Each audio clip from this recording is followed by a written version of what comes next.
ஓம் சாய்நாத். சாய்நாத் எல்லாருக்கும் வணக்கம். ஒவ்வொரு வாரமும் வியாழக்கிழமை பாபாவின் அற்புதங்கள்னு சொல்லி பல இனிக்கும் லீலைகளை உங்களுக்கு யூடியூப்பில் ஆடியோ புக்காக நம்ம பதிவு பண்ணிக்கிட்டே வரோங்க. இந்த வாரம் நம்ம பார்க்க போகிற ஒரு பாபா பக்தரின் வாழ்க்கை வரலாறு. இவருடைய பேர் பார்த்திங்கன்னா துமால். இந்த துமாலை சாய் சச்சரிதத்தில் ஹேமத் பந்த் ரொம்ப ஷார்ட்டாக அவருடைய அனுபவத்தை பதிவு பண்ணியிருப்பார். இன்றைக்கி நம்ம பார்த்திங்கன்னா துமாலோடைய வாழ்க்கை வரலாறு, அவருடைய வாழ்க்கை வரலாறுல ரொம்ப முக்கியமான ஹைலைட்டான பல விஷயங்கள் நடந்திருக்கும். அவருக்கும் பாபாவுக்கும், பாபா அவரை எப்படி ஆசீர்வதிச்சாரு, அவர் வாழ்க்கையில் அவர் எப்படி முன்னேறி போனார் அப்படின்றத தான் நம்ம இன்னைக்கு பார்க்க போகிறோங்க. இவருடைய முழு பேர் பார்த்தீங்கன்னா சக்காரம் பல்வந்த் துமால். இந்த துமால் பார்த்தீங்கன்னா லீடிங் லாயராக நாசிக்கில் இருக்காருங்க. நாசிக்ன்றது எங்கே இருக்குன்னா மகாராஷ்டிரா மாநிலத்தில் தான் இருக்குது. ஷீரடியிலேருந்து இப்போ நம்ம பார்த்தீங்கன்னா ஒரு 2-2.5 மணி நேரத்தில் போயிடலாம் நாசிக்கு. அந்த நாசிக் ஒரு முக்கியமான இடம். அங்கே தான் பார்த்தீங்கன்னா லீடிங் லாயராக நம்மளுடைய துமால் வேலை பார்த்துக்கிட்டு இருந்தார். மகாராஷ்டிரா பார்த்தீங்கன்னா குரு பரம்பரைன்னு சொல்லுவாங்க. மகாராஷ்டிரா மாநிலத்தில் தான் பல மகான்கள் பல பகுதிகளில் அவதரிச்சாங்கன்னு சொல்லுவாங்க. ஸோ மகாராஷ்டிரா பார்த்தீங்கன்னா குரு பரம்பரைக்கு ரொம்ப முக்கியமான இடம் மகாராஷ்டிரா.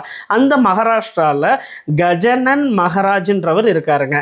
இந்த கஜனன் மகாராஜ் அப்படின்றவர் யாருன்னா, இவர் அம்ச அவதாரம், தத்தாத்திரேயரோட அம்ச அவதாரம் தான் இந்த கஜனன் மகாராஜ். பாபா வாழ்ந்த காலத்தில் சமகாலத்தில் வாழ்ந்த ஒரு பெரிய மகான் தான் இந்த கஜனன் மகாராஜ். இவர் தான் பார்த்தீங்கன்னா துமாலுடைய குருவாக இருக்கார். துமாலுக்கு முதல் குரு யாருன்னா கஜனன் மகாராஜ். அப்போ கஜனன் மகாராஜ் பார்த்தீங்கன்னா 1907 உடல்நிலை ரொம்ப மோசமாக இருக்குது. அந்த மகானுடைய உடல்நிலை ரொம்ப ரொம்ப மோசமாக இருக்குது. அப்போ பார்த்தீங்கன்னா அவருடைய பக்தரான துமால் ரொம்ப வருத்தப்படுறாரு. ஐயோ, என்னுடைய குருநாதருடைய உடல்நிலை இவ்வளோ மோசமாக அடைஞ்சிக்கிட்டே இருக்கேன், இவர் சமாதி அடைஞ்சிட்டா எனக்கு யார் இருக்கா, என்னை யார் இந்த பெருங்கடல், இந்த சம்சாரன்ற இந்த பெருங்கடலை கடக்கிறதுக்கு எனக்கு யார் உறுதுணையாக இருப்பான்னு சொல்லி அவர் ரொம்ப வருத்தப்பட்டுக்கிட்டு இருக்காரு நம்மளுடைய துமால்.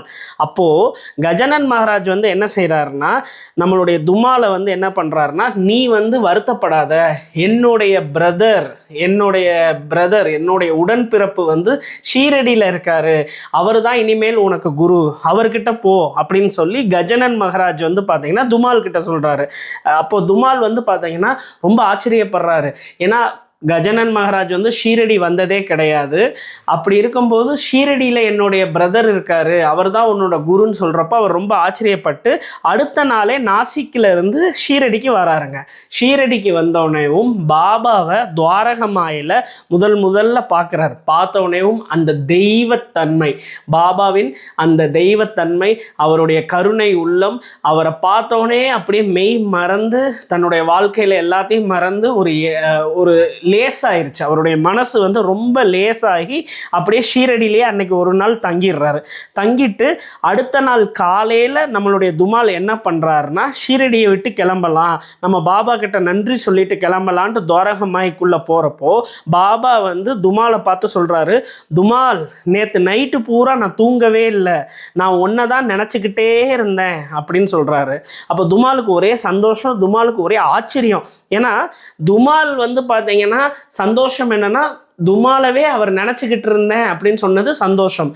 ஆச்சரியம் என்னன்னா, நைட்டு முழுக்க அவரவே நினச்சிக்கிட்டு இருந்தது. ஏன்னா அன்னைக்கு நாள் இரவு பார்த்தீங்கன்னா துமாலுக்கும் தூக்கமே கிடையாது. துமாலும் பார்த்தீங்கன்னா பாபாவுடைய அந்த தெய்வத்தன்மை, அந்த கருணை உள்ளத்தை பாபாவே நினச்சி அவருக்கு இரவு முழுக்க தூக்கம் இல்லை. அவர் சொல்கிறதுக்கு முன்னாடி பாபா சொல்கிறாரு துமால் கிட்ட, நான் உன்னையே நினச்சிக்கிட்டு இருந்தேன் அப்படின்னு சொல்கிறாரு. அவருக்கு ஒரே மனசுக்கு அவ்வளோ சந்தோஷம். அப்புறம் பாபா சொல்கிறாரு, நான் உன்னை பார்க்காட்டினா யார் உன்னை பார்த்துக்கிருவா, அதனால தான் நான் உன்னை நினச்சிக்கிட்டே இருந்தேன் துமால் அப்படின்னு சொல்கிறாரு. பாபா என்ன சொல்கிறாருன்னா, நான் உன்னை நினச்சிக்கிட்டே இருந்தேன் இரவு முழுக்க, தூங்கவே இல்லை. அது மட்டும் இல்லாமல் நான் உன்னை நான் உன்னை பார்க்காட்டினா யார் உன்னை பார்த்துக்கிருவா அப்படின்னு பாபா சொல்கிறாரு துமாலை பார்த்து. துமாலுக்கு அப்படியே கண் கலங்கிடுறாரு அந்த இடத்துலையே. ஏன்னா துமாலுக்கு அவருக்கு ஒரு சில பிரச்சனைகள் இருக்குது. அவருடைய பிரச்சனை அவருக்கு மட்டும்தான் தெரியும். ஆனால் பாபா என்ன சொல்கிறாருன்னா, துமால் உன்னை பார்க்காம நான் இருப்பேனா, உன்னை நான் நினச்சிக்கிட்டே இருக்கேன் அப்படின்னு சொல்கிறாரு. இதை கேட்டவுடனே துமால் ரொம்ப கண் கலங்கிடுறாரு. அப்போ இருந்து அழுத்தம் திருத்தமாக பாபாவுடைய மிகப்பெரிய பக்தராக நம்மளுடைய துமால் மாறுறாரு. ரொம்ப தீவிரமான ஒரு டிவோட்டியாக மாறுறாரு. அவருக்கு பாபா மேலே ரொம்ப நம்பிக்கை வந்துச்சு. அவருடைய ஆயுள் முடிகிற வரைக்கும், நம்மளுடைய துமாலுடைய ஆயுள் முடிகிற வரைக்கும் நம்மளை பாபா கிட்ட வந்து பார்த்தீங்கன்னா அப்படி ஒரு பிரேம பக்தியோட துமால் இருந்தாருங்க. 1907 ஃபஸ்ட்டு மீட்டிங் நடக்குது பாபாவுக்கும் துமாலுக்கும். அப்போது துமாலுடைய வயது வந்து பார்த்தீங்கன்னா 34 வயசு தான். ரொம்ப யங் ஃபெல்லோ, 34 வயசு தான். பாபா வந்து பார்த்தீங்கன்னா துமாலை வந்து பல விதமாக அவரை வந்து அவருடைய ஆன்மீகத்தில் வந்து ஹெல்ப் பண்ணுறதுக்கு அவர் என்ன பண்ணுறாருன்னா, தொழிலில் அவருடைய வாழ்க்கையில் ஆன்மீகத்தை வந்து கொண்டு போய் சேர்க்குறாரு. இப்போது பாபா வந்து பார்த்திங்கன்னா நம்ம சாய் சச்சரிதத்தில் படிச்சிருப்போம், பல பக்தர்களை அவங்களுடைய ஆன்மீக முன்னேற்றத்துக்காக பல புத்தகங்கள் கொடுக்கறது, நாம ஜபம் பண்ணு, நீ மச்சீந்திர கட்டுக்கு போ, மெடிடேஷன் பண்ணு, இப்படி பாபா சொல்லியிருப்பார். ஆனால் துமாலுக்கு பாபா எப்படி உதவுறாருன்னா ஆன்மீகத்தை அவருடைய அன்றாட தொழிலையும் வாழ்க்கையிலையும் பாபா வந்து பார்த்தீங்கன்னா அந்த ஆன்மீகத்தை வந்து போதிக்கிறாரு. ஆன்மீகத்துடைய வளர்ச்சியை வந்து துமாலுக்கு கொடுக்குறாரு. அது பல விஷயங்கள் நடந்துருச்சு துமாலுடைய வாழ்க்கையில். பாபா வந்து அவருடைய அன்றாட வாழ்க்கையில் தொழிலையும் ஆன்மீகத்தை கொடுத்ததுல பல அனுபவங்கள் இருக்கு. அதுல ஒரு முதல் அனுபவத்தை நான் உங்களுக்கு சொல்றேங்க. பாபா இருந்த காலகட்டம், அந்த காலகட்டத்தில் வந்து பார்த்தீங்கன்னா பிளேக் வந்து ரொம்ப பெரிய கொடிய நோயா பரவுச்சு. நம்ம சாய் சச்சரிதத்தில் கூட சொல்லியிருப்பாங்க பிளேக்கை பற்றி. பிளேக்குன்றது என்ன நோயினா எலிகள் மூலமா வர்றது தான் பிளேக். அந்த நோய்க்கு வந்து அந்த காலகட்டத்தில் வந்து குணமாக்குறதுக்கான மருந்துகளோ மாற்று மருந்துகளோ அந்த அளவுக்கு கண்டுபிடிக்க முடியலை. ரொம்ப மக்கள் வந்து இறந்து போயிருக்காங்க பிளேக்கால். ஸோ அப்போ துமால் வந்து பார்த்திங்கன்னா நாசிக்கில் அவருடைய பெரிய பங்களாவில் இருக்கார். பங்களாவில் இருக்கும்போது பார்த்திங்கன்னா நிறைய எலிகள் வந்து பார்த்திங்கன்னா வீடுகளில் வந்து செத்து கிடக்குது. அதை பார்த்து துமாலுடைய வீட்டு சேர்ந்தவங்க எல்லாருமே வந்து பார்த்திங்கன்னா ரொம்ப பயப்படுறாங்க, கவலைப்படுறாங்க. என்னடா வீடு முழுக்க எலி செத்துருக்கு, நம்ம யாருக்காச்சும் நோய் தொற்று ஏற்பட்டுருமோ அப்படின்லாம் சொல்லி பயப்படுறாங்க. ஆனால் துமால் என்ன பண்ணுறாருன்னா ஷாமாவுக்கு ஒரு லெட்டர் அனுப்புகிறாரு. ஷாமா யார்? பாபாவுடைய தீவிரமான பக்தர். சிவனுக்கு நந்தி எப்படியோ அது போல பாபாவுக்கு ஷாமாவுக்கு வந்து ஒரு கடிதம் அனுப்புகிறாரு துமால். அந்த கடிதத்தில் என்ன அனுப்புகிறாருன்னா, இந்த மாதிரி நான் என்னுடைய பங்களாவில் இருக்கேன், என் பங்களாவில் நிறைய எலிகள் செத்து கிடக்குது, நான் என்ன பண்ணேன்னு தெரியல, என் குடும்பத்தை சார்ந்தவங்களாம் ரொம்ப பயப்படுறாங்க, அவங்க வேற ஒரு வீட்டுக்கு போயிடலான்னு சொல்கிறாங்க, ஆனால் நான் பாபாவுடைய உத்தரவு இல்லாமல் நான் போக மாட்டேன், அதனால பாபாவுடைய விருப்பம் என்னன்னு எனக்கு பதில் கடிதம் எழுதுங்கன்னு சொல்லி ஷாமா கிட்ட ஒரு கடிதம் அனுப்புறாரு. அப்போ ஷாமா வந்து பாத்தீங்கன்னா அந்த கடிதத்தை வாங்கிட்டு பாபா கிட்ட கொடுக்குறாரு. பாபா வந்து பாத்தீங்கன்னா என்ன சொல்றாருன்னா, கண்டிப்பா அவன் வந்து அந்த பங்களாவை விட்டு வெளியே வரணும், அந்த பங்களாவை உடனே அவன் மாற்றணும் அப்படின்னு பாபா சொல்லிடுறாரு. அதே போல் அந்த பாபா சொன்ன அந்த கடிதம் ரிட்டன் வந்து பார்த்தீங்கன்னா துமாலுக்கு கிடச்சிருச்சு. துமாலுக்கு வந்து பார்த்தீங்கன்னா ஒரு 2-3 நாள் கழிச்சு தான் அந்த கடிதம் கிடைக்குது. கிடைச்ச அன்னைக்கு இரவே வந்து பார்த்தீங்கன்னா நம்மளுடைய துமால் வந்து என்ன பண்ணுறாருங்கன்னா நியூ பங்களா, ஒரு புது பங்களாவுக்கு கிளம்பிடுறாரு. புது பங்களாவுக்கு கிளம்பி அங்கே போய் தங்குறாரு. அப்போது சுற்றி இருக்கிறவங்களாம் கேட்குறாங்க, ஒரு நல்ல நாள் பார்க்கல, நல்ல நேரம் பார்க்கல, நீ வாட்டுக்கு ஒரு கடிதம் வந்துருச்சு கிளம்பிட்டேயே, நாங்கள் எத்தனை நாளாக சொல்லிக்கிட்டு இருக்கோம் வேறு பங்களாவுக்கு போயிடுவோன்னு, நீ கேட்கவே இல்லை, இப்போ மட்டும் ஏன் கிளம்புற அப்படின்னு கேட்டதுக்கு அதுக்கு துமால் சொல்கிறாரு, இல்லை என் பாபா கிட்ட இருந்து அனுமதி கிடச்சிருச்சு, என் பாபாவோட அனுமதிக்காக தான் நான் காத்துக்கிட்டு இருந்தேன், இப்போ என் பாபா அனுமதி கொடுத்துட்டாரு, வாங்க கிளம்பலாம் அப்படின்னு சொல்லிட்டு இரவா வேற ஒரு பங்களாவுக்கு போயிட்டாங்க. வேற பங்களாவுக்கு போனா அங்க எல்லாரும் சந்தோஷமா ஓய்வு எடுக்கிறாங்க. அப்போ வந்து பாத்தீங்கன்னா துமாலுடைய படுக்கை அறை இருக்கு பார்த்தீங்களா, அந்த பெட்டுக்கு அடியிலே நிறைய எலிகள், புது பங்களால நிறைய எலிகள் செத்து கிடக்குது. அது மட்டும் இல்லாமல் அங்கே வந்து பார்த்தீங்கன்னா ஒரு கிணறு இருக்குங்க. அந்த காலத்தில் கிணத்துலேருந்து தண்ணி எடுப்பாங்களே அந்த மாதிரி ஒரு கிணறு இருக்குது. அந்த கிணத்துலேயும் நிறைய எலிகள் செத்து கிடக்குதுங்க. இதை பார்த்த குடும்பமும் பயந்துட்டாங்க. அவங்க குடும்பம் எல்லாம் பயப்படுறாங்க. நல்ல நாள் நல்ல நேரம் நீ பார்க்கல, எதை பற்றி யோசிக்கல, திடீர்னு இந்த பங்களாவை வாங்கிட்ட பாரு, இங்கே இவ்வளோ எலிகள் செத்து கிடக்குது, அங்கேயாச்சும் பழைய பங்களாவில் ஏதோ ஒரு எலிகள் செத்து கிடந்துச்சு, ஆனால் இங்கே வந்து நம்மளுடைய படுக்கை அறைக்கு அடியில் எலி செத்து கிடக்குது, கிணத்துல எலி செத்து கிடக்குது, என்ன நடக்க போதோ தெரியல அப்படின்னு சொல்லி எல்லாரும் பயப்படுறாங்க, பயத்தின் உச்சத்தில் இருக்காங்க. ஆனால் துமால் என்ன பண்ணுறாருன்னா மறுபடியும் கடிதம் அனுப்புகிறாரு. பாபாவுக்கு வந்து கடிதம் அனுப்புகிறாரு. அந்த கடிதம் ரிட்டன் கடிதம் பாபா கிட்ட இருந்து வர்ற வரைக்கும் அவர் என்ன பண்ணுறாருன்னா மொத்த குடும்பத்தையும் பயப்படாதீங்க, பாபா நமக்கு அனுமதி கொடுத்ததுனால தான் நம்ம வேற ஒரு பங்களாவுக்கு வந்திருக்கோம், அதனால கவலைப்படாதீங்கன்னு சொல்லிட்டு பக்கத்தில் கோதாவரியிலேருந்து தண்ணி எடுத்துகிட்டு வந்து இந்த தண்ணியில் வந்து நீங்கள் குக்கிங் எல்லாம் பண்ணுங்கள். ஏன்னா கிணத்துல எலி செத்து கிடக்கிறதுனால கோதாவரியிலேருந்து தண்ணி எடுத்துகிட்டு வந்து அந்த தண்ணியை வச்சு குக்கிங்லாம் பண்ணுறாங்க. ஆனால் எல்லாருக்கும் ரொம்ப பயம், ரொம்ப ப்ராப்ளம் ஆக போகுது, எல்லாரும் சிக்காக போகிறாங்க, நோயாளிகளாக போகிறாங்கன்னு சொல்லி ஃபேமிலி மெம்பர்ஸ் அவங்க குடும்ப உறுப்பினர்கள் எல்லாம் ரொம்ப பயத்தில் இருக்காங்க. ஆனால் துமால் வந்து பார்த்தீங்கன்னா ரொம்ப ஸ்ட்ராங்காக இருக்கார். பாபா கிட்டேருந்து பதில் வரட்டும் அப்படின்னு சொல்லி வெயிட் பண்ணிக்கிட்டு இருக்காரு. பாபா வந்து பார்த்தீங்கன்னா பதில் அனுப்புகிறாரு. அவன் இப்படியே வீடு மாறிக்கிட்டே இருப்பானா, அவனுக்கு என் மேலே நம்பிக்கை இல்லையா, அவன் ஏன் பங்களாவாக மாறிக்கிட்டு இருக்கான் அப்படின்னு சொல்லி பாபா கிட்ட இருந்து ஒரு ரிட்டன் கடிதம் வந்துருச்சு. இதை கேட்டவனேவும் துமால் வந்து ரொம்ப ஸ்ட்ராங்காக, ரொம்ப சந்தோஷமாக, தைரியமாக மொத்த குடும்ப உறுப்பினர்கள்கிட்டே சொல்கிறாரு, நம்ம வேற ஒரு பங்களாவுக்கு போக மாட்டோம், நம்மளை சுற்றி நம்மளுடைய தெருவில் யார் வேணாலும் வேற இடத்துக்கு போட்டோம், நம்ம போகவே கூடாது, நமக்கு பாபா இருக்காரு, நம்ம பாபா சொல்லிட்டாரு, நமக்கு யாருக்கும் ஒன்றும் நடக்காது, எத்தனை எலிகள் வேணால் செத்து கிடக்கட்டும், எல்லா இடத்துலையும் சுற்றி பிளேக்கு வரட்டும், நம்ம பாபா நம்மளை பார்த்துக்கிடுவாருன்னு சொல்லி துமால் வந்து அப்படி ஒரு சந்தோஷமாக வைராகியத்தோட பாபாவோட நம்பிக்கையை வந்து அங்கே பிரதிபலிக்கிறாரு நம்மளுடைய துமால். இதை கேட்டு மொத்த குடும்ப உறுப்பினர்களும் ஷாக் ஆகுறாங்க. என்னடா துமால் வந்து இவ்வளோ பாபா மேலே பக்தியோடு இருக்கான், இவ்வளோ தைரியமாக பேசுகிறானேன்னு சொல்லிட்டு எல்லாரும் பார்க்குறாங்க. இது வந்து பார்த்திங்கன்னா துமாலோடைய பக்தி, துமாலுடைய நம்பிக்கையை வந்து பார்த்திங்கன்னா இந்த இன்சிடெண்ட் வந்து நமக்கு எடுத்து காட்டுது. அப்புறம் வந்து பார்த்திங்கன்னா நம்ம சொல்லியிருந்தோம் 1907 துமால் வந்து பார்த்திங்கன்னா நம்ம பாபாவை பார்க்குறாரு. அப்போது துமாலுக்கு வந்து வயது வந்து பார்த்தீங்கன்னா 34. இந்த இன்சிடெண்ட் நடக்கிறதுக்கு முன்னாடி பாபாவை 1907 பார்க்கறதுக்கு முன்னாடி பார்த்தீங்கன்னா அவருடைய 29வது வயதில் துமாலுடைய மனைவி வந்து பார்த்தீங்கன்னா இயற்கை எய்திடுறாங்க. அவங்க வந்து பார்த்தீங்கன்னா இறந்துடுறாங்க. துமாலோட மனைவி வந்து பார்த்திங்கன்னா இறந்துடுறாங்க. அவங்க இறந்த ஒரு 5 வருஷம் கழிச்சு தான் நம்மளுடைய துமால் வந்து பார்த்திங்கன்னா பாபாவை மீட் பண்ணுறாரு, பாபாவை பார்க்குறாரு. இப்படி பாபா கிட்ட இருக்கும்போது பார்த்திங்கன்னா அவர் பாபாவை பார்க்குறதுக்கு முன்னாடி இருந்தும் அவர் என்ன செய்வார்னா தன்னுடைய மனைவி இறந்த அந்த மனைவிக்காக திதி தர்ப்பணம் இதெல்லாம் பண்ணிக்கிட்டே இருப்பார். ஒவ்வொரு மாதமும் அந்த மாதத்தில் வர்ற திதியை வந்து கொடுப்பாரு, தர்ப்பணம் பண்ணுவார். இப்படியே அவர் செஞ்சுக்கிட்டே இருந்தார் நம்மளுடைய துமால். பாபா கிட்ட வந்ததுக்கு பிறகும் தன்னுடைய மனைவி ஆத்ம சாந்தி அடையணும், தன்னுடைய மனைவி வந்து அந்த தெய்வ கடாட்சம் அடையணும், அந்த மனைவி வந்து பல தேவதைகளில் ஒரு தேவதையாக மாறணும், அந்த மனைவிக்காக அவர் வந்து நிறைய இடங்களில் திதி தர்ப்பணம் அவங்க பேரை சொல்லி அன்னதானம் இதெல்லாம் பண்ணிக்கிட்டே இருக்கார். அப்போ பாபா ஒரு நாள் என்ன செய்கிறாருன்னா துமால் கிட்ட சொல்கிறாரு, துமால் நீ ரொம்ப நேர்மையாக பயபக்தியோட உன்னுடைய மனைவிக்காக இத்தனை வருஷமாக 5 வருஷமாக நீ திதி கொடுத்துக்கிட்டே இருக்க, நீ வந்து ஒரு முறை ஷீரடியில் கொடு அப்படின்னு பாபா சொல்கிறாரு. ஏன்னா ஒவ்வொரு வருஷமும் நம்மளுடைய முன்னோர்களுக்காக அந்த நாளில் வந்து நம்ம திதி கொடுப்போம், தர்ப்பணம் திதி வந்து கொடுப்போம்.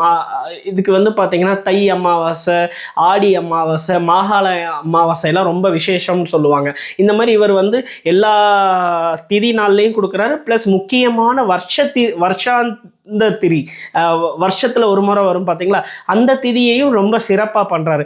இதை பார்த்த பாபா வந்து நீ ரொம்ப சிறப்பாக பண்ணுற, ரொம்ப பயபக்தியோட உன்னுடைய மனைவி வந்து அந்த ஆத்ம சாந்தி அடையணும்னு சொல்லிட்டு நீ இவ்வளோ தூரம் எஃபர்ட் எடுத்து பண்ணுற, நீ ஒரு முறையாச்சும் ஷீரடியில் கொடுக்கலாமே, நீ எல்லா இடத்துலையும் போய் கொடுத்துட்ட, ஷீரடியில் கொடு அப்படின்னு பாபா சொல்கிறாரு. ஷீரடியில் கொடுன்னு மட்டும் சொல்லலை பாபா. பாபா என்ன சொல்கிறாருன்னா நீ ஷீரடியில் கொடு, உன்னுடைய மனைவிக்கு வந்து நான் சத்கதி கொடுத்துட்றேன் கொடுத்துட்றேன், உன்னுடைய மனைவிக்கு நான் சத்கதி பிறவா நிலை தெய்வ நிலையை நான் கொடுத்துட்றேன்னு சொல்லி அந்த பரம்பொருள் அகண்ட பிரம்மச்சாரியான பாபா வந்து பார்த்தீங்கன்னா அவர் வந்து இந்த புண்ணிய பவித்திர பூமியான ஷிரடி மண்ணில் நீ திதி கொடுவோம் மனைவிக்குன்னு பாபா சொல்கிறாரு. கொடுக்கறதுனால நான் உன் மனைவிக்கு சத்கதி கொடுத்துட்றேன் அப்படின்னு பாபா சொல்கிறாரு. இதை கேட்ட துமாலுக்கு வந்து பார்த்தீங்கன்னா கண் கலங்குறாரு. ஏன்னா அவருடைய 29வது வயதில் அவருடைய மனைவி அவரை விட்டு போயிட்டாங்க. கிட்டத்தட்ட 5-6 வருஷமாக விடாமல் தான் மனைவியை நினச்சி அவர் திதி கொடுத்துக்கிட்டே இருக்காரு. இப்போ பாபா இந்த வார்த்தையை சொன்ன உடனே அவர் மனம் குளிர்ந்து ஷீரடியிலேயே அவர் வந்து திதி கொடுக்குறாரு. திதி கொடுத்தது மட்டும் இல்லாமல் பாபா வந்து பார்த்திங்கன்னா 15 ரூபாய் தட்சணை கேட்குறாரு. ஏன்னா அந்த காலத்தில் வந்து இப்பயும் சரி நம்ம திதி தர்ப்பணம் பண்ணோம்னா நம்ம வந்து அந்த பிராமணர்களுக்கு வந்து நம்ம வந்து செய்ய வேண்டிய கடமைகள் இருக்குது. அவங்க தான் நமக்காக பண்ணுறாங்க, அவங்களுக்கு குரு தட்சணை கொடுக்கணும். அதுபோல் துமால் கிட்ட இருந்து 15 ரூபாய் தட்சணை வந்து பாபா வாங்கிடுறாரு. இந்த மாதிரி அவருடைய வாழ்க்கையில் ஒரு முக்கியமான இன்சிடெண்ட்டில் அவங்க மனைவிக்கான சத்கதி வந்து ஷீரடியிலேயே கிடச்சிச்சு. அதை பாபாவை கேட்டு 15 ரூபாய் தட்சணை வாங்கி அதை பண்ணி கொடுத்துருக்காருங்க.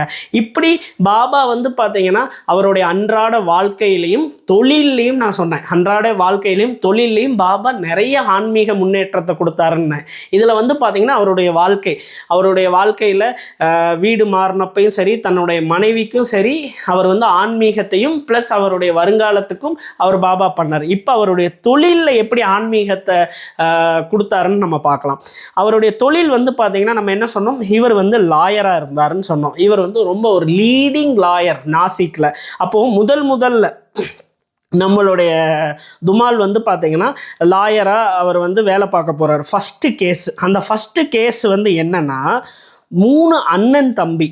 அந்த 3 அண்ணன் தம்பி வந்து என்ன செஞ்சிடறாங்கன்னா ஒரு இடத்து பிரச்சனையினால் வேற ஒரு நபரை வந்து பார்த்தீங்கன்னா அடித்து காலெல்லாம் உடச்சிடுறாங்க. 3 அண்ணன் தம்பி ஒரு இடத்து பிரச்சனையினால் அந்த இடத்துக்கு எதிராக இருக்கிற ஒரு நபரை வந்து அடித்து காலை வந்து உடச்சிடுறாங்க. இது வந்து அடிதடி கேஸாக நாசிக்கில் இருக்கிற கோர்ட்டில் வந்து ஃபைல் ஆகுது. இப்போது துமால் வந்து பார்த்தீங்கன்னா அவர் வந்து இப்போ தான் பட்டம் படித்து அவர் வந்து ஒரு லாயராக வேலை பார்க்க போகிறார். அவருடைய முதல் கேஸ் வந்து பார்த்தீங்கன்னா இந்த அடிதடி கேஸு தான். இதை அவர் வந்து எடுக்கிறாரு.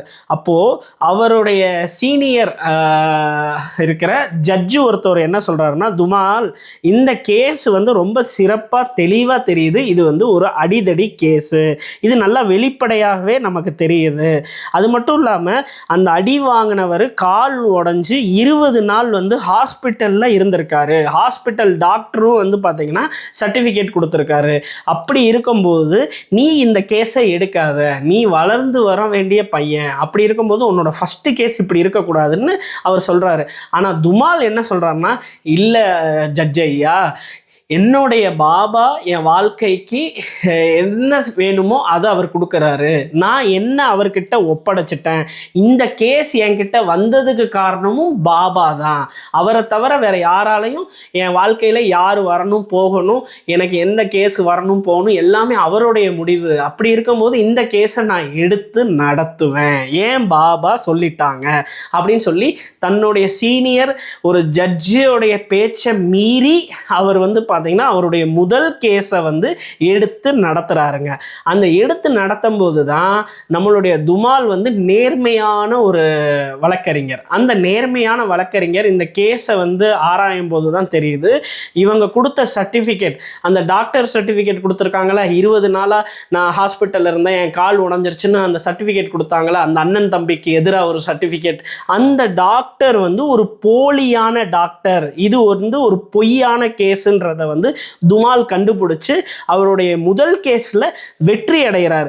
இதை பார்த்து அந்த ஜட்ஜே ஆச்சரியப்படுறார், பரவாயில்லையே துமால் வந்து இது வந்து ஒரு போலியான டாக்டர், போலியான சர்டிஃபிகேட்னு கண்டுபிடிச்சிட்டாப்லையே அப்படின்னு சொல்லி ரொம்ப சந்தோஷப்படுறார். இப்படி அவருடைய நம்பிக்கையும் அவருடைய ஆன்மீகமும் அவருடைய தொழிலும் சேர்ந்து வளர்ந்துக்கிட்டே வருதுங்க. அப்படி இருக்கும்போது ரெண்டாவது அவருக்கு ஒரு பெரிய கேஸ் வருது. அந்த கேஸ் வந்து பார்த்தீங்கன்னா ஷீரடியில இருந்து வருதுங்க. ஷீரடியில் ரகுஜின்ற ஒருத்தவர் இருக்கார். அந்த அந்த ரகுஜியும் அவர் கூட இருக்கிற 5 நண்பர்களும் சேர்ந்து ஒரு மார்வாடி பொண்ணை வந்து பார்த்தீங்கன்னா பலாத்காரம் பண்ணிடுறாங்க. அந்த பலாத்காரம் கேஸ் வந்து பார்த்தீங்கன்னா ஷீரடியில் நம்மளுடைய தாத்தியா கோட்டை பாட்டீல் என்ன பண்ணுறாருன்னா, இந்த ரகுஜியும் அவங்க நண்பர்கள் 5 பேர் மொத்தமாக சேர்த்து ரகுஜியோடு சேர்த்து 6 பேர், அந்த 6 பேரும் ஒரு மார்வாடி பொண்ணை பலாத்காரம் பண்ணிட்டாங்கன்னு சொல்லி ஒரு கேஸ் ஃபைல் ஆகுது. அந்த கேஸை வாதாடுறதுக்காக தாத்தியா கோட்டை பாட்டீல் என்ன பண்ணுறாருன்னா துமால் கிட்ட சொல்கிறார், துமால் இவங்க வந்து எனக்கு தெரிஞ்சவங்க தான், இவங்க இந்த மாதிரி தப்பு பண்ணியிருக்க மாட்டாங்க, ஆனால் இவங்க மேலே இந்த மாதிரி ஒரு கேஸ் ஃபைல் ஆகிருக்கு, நீ தான் இந்த கேஸை எடுத்து நடத்தணும் அப்படின்னு சொல்லி ஷீரடியை சேர்ந்த தாத்தியா கோட்டை பாட்டீல், ஷீரடியை சேர்ந்த அந்த 5 பேர் ப்ளஸ் அந்த ரகுஜின்றவங்க மொத்தம் 6 பேரை வந்து நீ தான் இந்த 6 பேர்த்துக்காக வாதாடணும் அப்படின்னு சொல்லி துமால் கிட்ட கேட்குறார் தாத்தியா கோட்டை பாட்டீல். அது மட்டும் இல்லாமல் இந்த 6 பேர் வந்து அந்த மார்வாடி பொண்ணை வந்து பலாத்காரம் பண்ணிட்டாங்கன்றதுக்காக விட்னஸ், அந்த 6 பேர்த்துக்கு வந்து 6 விட்னஸ் இருக்குது, 6 பேர்த்துக்குமே 6 விட்னஸ் இருக்குது. இது வந்து ரொம்ப ஒரு கிரிட்டிக்கலான கேஸு. இந்த கேஸ் வந்து எக்ஸாக்டாக ஆப்போசிட் பார்ட்டிக்கு தான் ஜெயிப்பாங்க, அப்படி ஒரு கேஸு. ஏன்னா ரகுஜியோட சேர்ந்து 5 பேர் டோட்டலாக, ரகுஜியோட சேர்ந்து 5 பேர்னா டோட்டலாக 6 பேர். அந்த 6 பேரும் வந்து ஒரு மார்வாடி பொண்ணை பலாத்காரம் பண்ணிட்டாங்க, அதை பார்த்ததா 6 பேர் வந்து சாட்சி சொல்லியிருக்காங்க. இப்படிப்பட்ட கேஸ் வந்து பார்த்தீங்கன்னா எதிரணியே ஜெயிக்கிறதுக்கு அதிக வாய்ப்பு இருக்குது. இந்த மாதிரி கேஸை புதுசாக வந்தவங்க யாருமே எடுக்க மாட்டாங்க. ஆனால் தாத்தியா கோட்டை பாட்டீலே வந்து கொடுத்ததுனால நம்மளுடைய துமால் வந்து பாபா தான் நமக்கு இதை கொடுத்துருக்காரு இந்த கேஸுன்னு சொல்லி அவர் தைரியமாக இந்த கேஸை எடுக்கிறாரு. அப்போது மறுபடியும் அந்த ஜட்ஜு அவர் வந்து என்ன சொல்கிறாருன்னா, அரே துமால், உன்னுடைய முதல் கேஸ் வந்து நீ ஜெயிச்சிட்ட, அது ஏதோ ஒரு லக்கில் நீ ஜெயிச்சிருக்கலாம். இந்த 2வது கேஸ் வந்து ரொம்ப பெரிய கேஸு, இது வந்து ஒரு பலாத்கார கேஸு, 6 பேர் குற்றவாளி, அந்த 6 பேர்த்துக்கு 6 விட்னஸ் இருக்குது.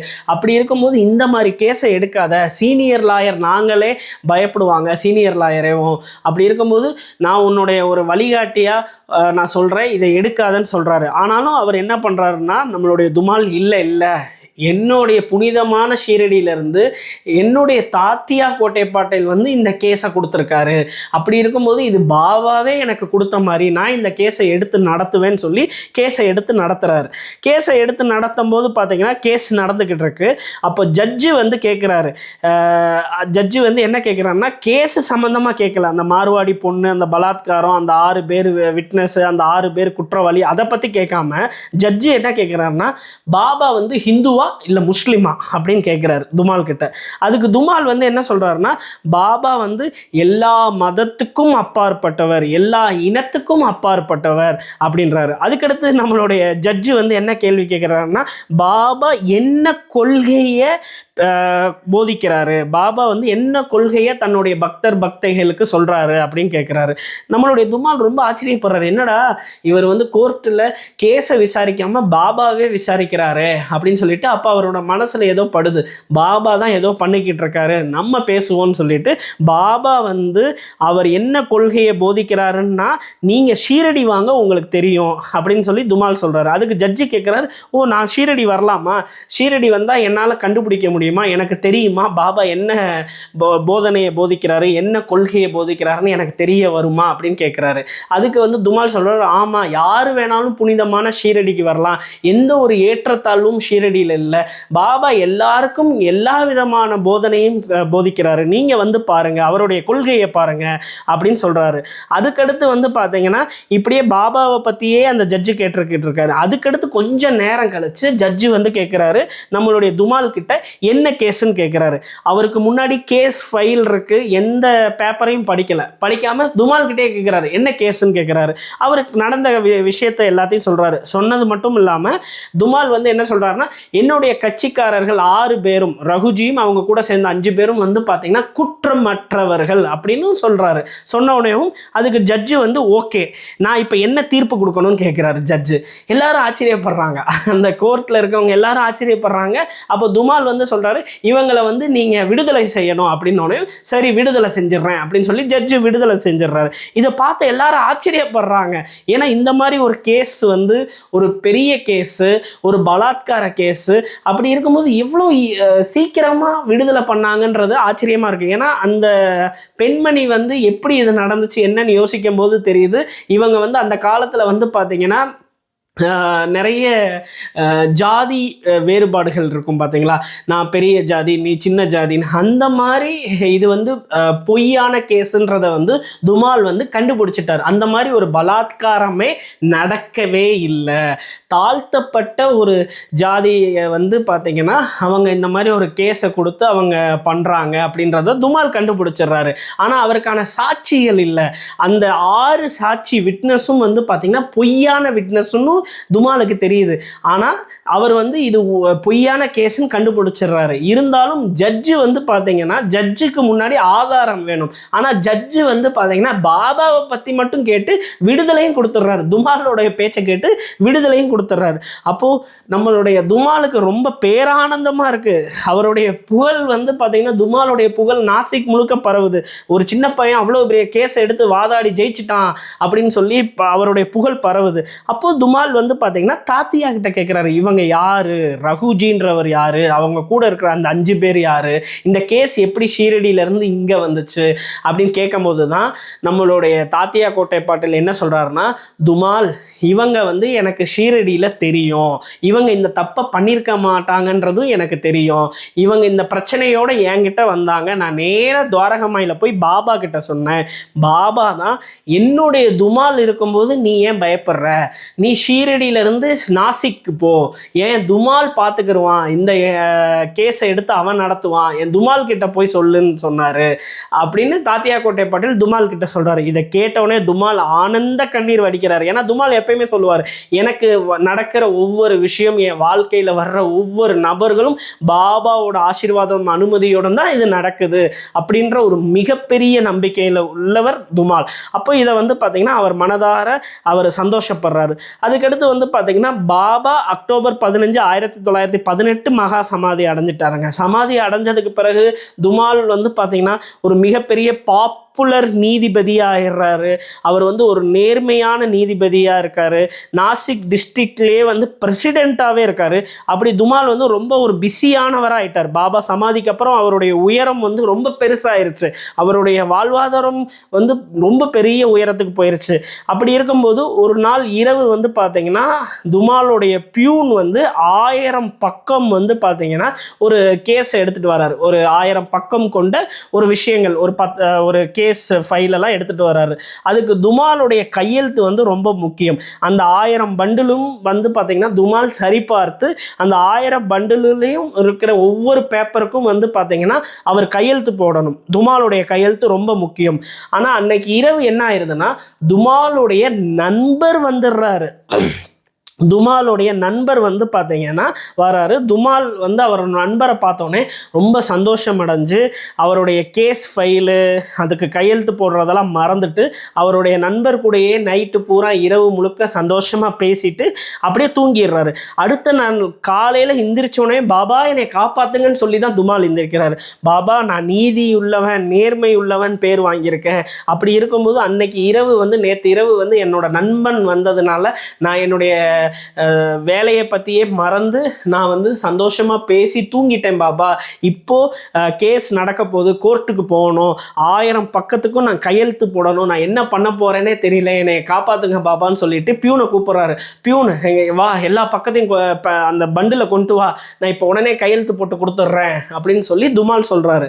அதுக்கு பியூன் என்ன சொல்கிறாருன்னா, ஐயா நீங்கள் தான் நேற்று இரவே எல்லா பக்கத்துக்கும் கையெழுத்து போட்டு கொடுத்துட்டீங்களே அப்படின்னு சொல்கிறாரு.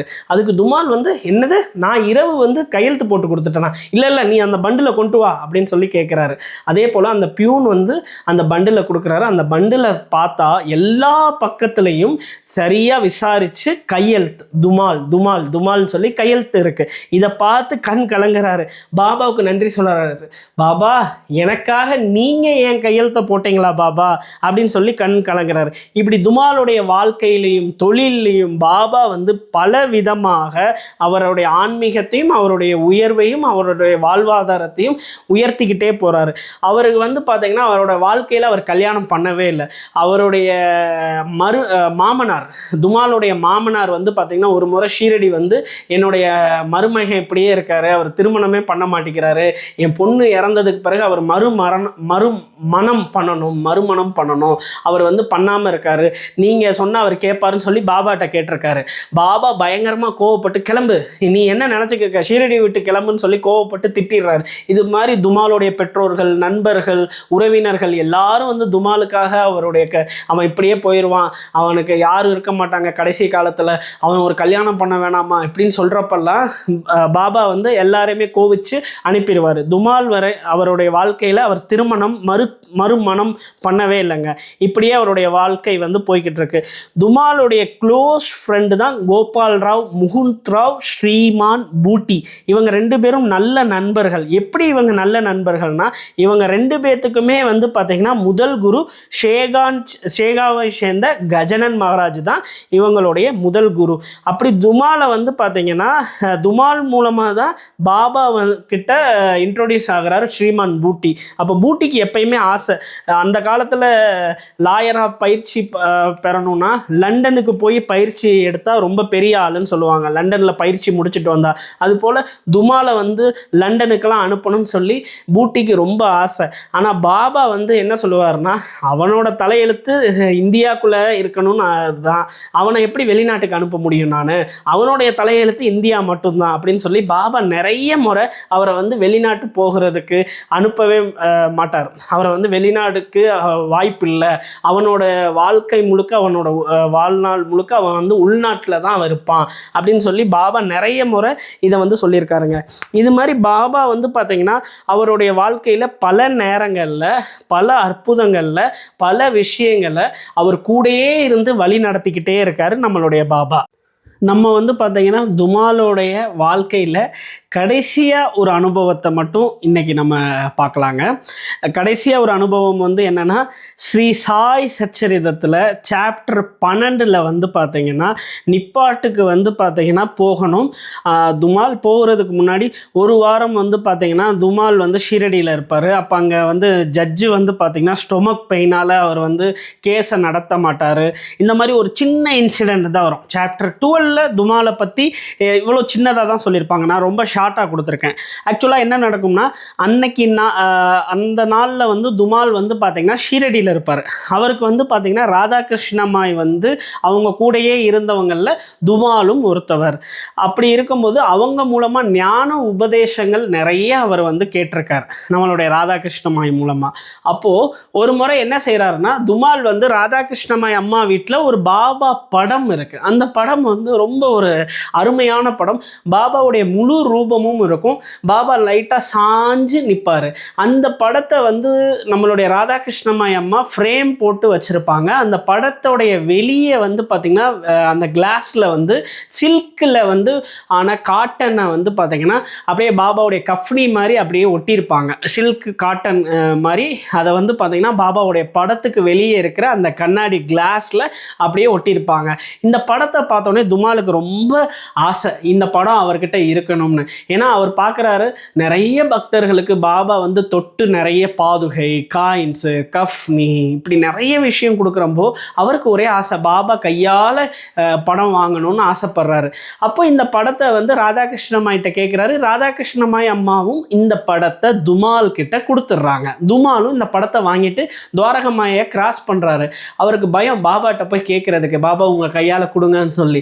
இருந்தாலும் பாபாவுடைய துவாரகமாயை கிராஸ் பண்ணுறப்போ பாபா கூப்பிட்றாரு, துவாரகமாய்க்கு வா துமால்னு சொல்லி. துமால் துவாரகமாய்க்குள்ளே போனவனையும் பாபா கையில் என்ன இருக்குன்னு கேட்குறாரு. பாபா இது உங்கள் படம் தான் சொல்லி துமால் காட்டுறாரு. அப்போ பாபா அந்த படத்தை கையால் வாங்கி அவர் பிடிச்சு அவர் வந்து அந்த படத்தை அப்படியே துமால் கிட்ட அவர் கொடுக்குறாரு. இந்த படத்தை நீ வச்சுக்கோ, நல்லா பார்த்துக்கோ அப்படின்னு சொல்லி பாபா கொடுக்குறாரு.